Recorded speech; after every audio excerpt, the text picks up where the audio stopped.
पुणे अपघात प्रकरण सध्या देशभरात गाजतंय. यात सध्या नवनवीन खुलासेही समोर येत आहेत. या प्रकरणातील अल्पवयीन आरोपीची बाल सुधारगृहात रवानगी करण्यात आली आहे, तर आरोपीच्या वडिलांसह तिघांना 3 दिवसांची पोलीस कोठडीही सुनावण्यात आली आहे. अशातच या प्रकरणी आता एक मोठी अपडेट समोर आली आहे. अपघात झाला त्यावेळी मी नाही तर आमचा ड्रायव्हर गाडी चालवत होता असा दावा या अल्पवयीन आरोपीनं केलाय. पोलिसांना दिलेल्या जबाबात त्याने हा दावा केल्याची माहिती समोर आली आहे. इतकंच नाही तर आरोपीचे वडील विशाल अग्रवाल यानं देखील त्याच्या जबाबात असाच दावा केल्याची माहिती आहे. एका इंग्रजी वृत्तसमूहानं याबाबतचं वृत्त देखील प्रसिद्ध केलेलं आहे. अपघाताच्या वेळी मी नाही तर आमचा ड्रायव्हर गाडी चालवत होता असा दावा 17 वर्षीय अल्पवयीन आरोपी आणि गाडीतील त्याच्या 2 मित्रांनी केलाय.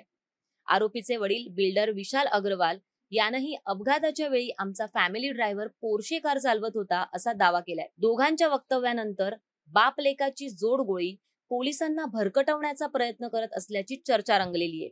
याबाबत आता न्यायालय काय निर्णय देतं हे पाहावं लागणार आहे. आरोपीचे वडील विशाल अग्रवाल यांना आज न्यायालयात हजर केलं जाणार आहे. त्यामुळे आजच्या सुनावणीत कोर्टात ते काय जबाब देतात, पोलीस कोणत्या प्रकारचा जबाब सादर करतात हे पाहावं लागणार आहे.